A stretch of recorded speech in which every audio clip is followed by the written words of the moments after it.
కుటుంబ పాలన అంటారు.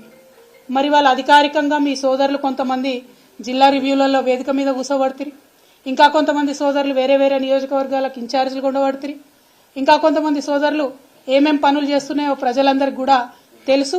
సమయం సందర్భం వచ్చినప్పుడు తప్పకుండా అవన్నీ కూడా బయట పెట్టడం జరుగుతుంది.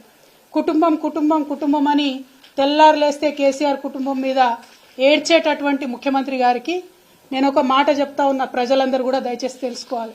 ఇవాళ రాష్ట్రంలో కాంగ్రెస్ పార్టీ నుంచి 22 కుటుంబాలకు టికెట్లు ఇచ్చినారు. 22 కుటుంబాల నుంచి అధికారికంగా ఏదో ఒక పదవిలో అభ్యర్థులు ఉన్నారు.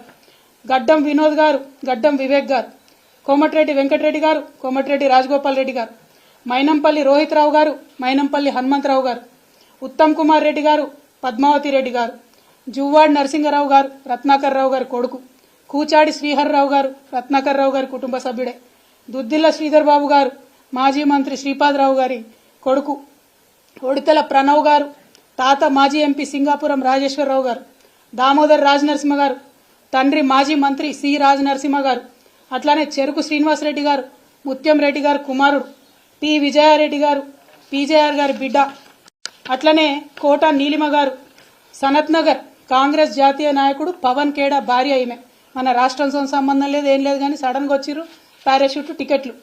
చిట్టం పర్ణికారెడ్డి గారు, మాజీ ఎమ్మెల్యే నర్సిరెడ్డి గారి మన్మరాలు, కూచుకుల రాజేష్ రెడ్డి గారు, నాగర్ కర్నూలు దామోదర్ రెడ్డి అన్న కొడుకు, కుందూరు జైవీర్ రెడ్డి గారు, నాగార్జున సాగర్ జానారెడ్డి గారి కొడుకు. మళ్ళీ ఇప్పుడు వాళ్ళ అన్నకి ఎంపీ టికెట్ కావాలని ఇవాళనే ఆయన అప్లికేషన్ కూడా పెట్టుకున్నారు జైవీర్ రెడ్డి గారు. కొండా సురేఖమ్మ గారు, మాజీ ఎమ్మెల్సీ కొండా మురళి భార్య, మల్లు బట్టి విక్రమార్క, అదేవిధంగా వాళ్ళ సోదరులు మల్లు అనంతరాములు గారు, మల్లు రవి గారు వారి తండ్రి గారు, వారు మొత్తం కుటుంబ నేపథ్యమే. ఇవాళ మల్లు బట్టి విక్రమార్క గారి భార్య ఖమ్మం ఎంపీ టికెట్ రేసులో కూడా ఆవిడ ఉన్నారు. మరి పట్లోళ్ల సంజీవ్ రెడ్డి గారు, మాజీ ఎమ్మెల్యే పట్లోళ్ల కృష్ణారెడ్డి గారి కొడుకు, మదన్ మోహన్ రావు గారు, వారిది కూడా కుటుంబ నేపథ్యమే. ఇట్లా ఒక్కొక్కటి చూసుకుంటూ పోతే గిన్ని కుటుంబాలకు మీరు ప్రోద్బలం ఇస్తున్నారు, ఇన్ని కుటుంబాలకు మీరు పోటీ చేసే అవకాశం ఇచ్చిండ్రు, ఇన్ని కుటుంబాలను మీరు మోస్తున్నారు. మళ్ళీ ఇలా కోమటిరెడ్డి రాజగోపాల్ రెడ్డి గారు ఏమంటారు, మా అన్నకు మంత్రి పదవి ఉంటే ఏమవుతుంది, నాకు రాదా మంత్రి పదవి అంటారు. మీరు మా మీద మాట్లాడే అర్హత మీకుందా?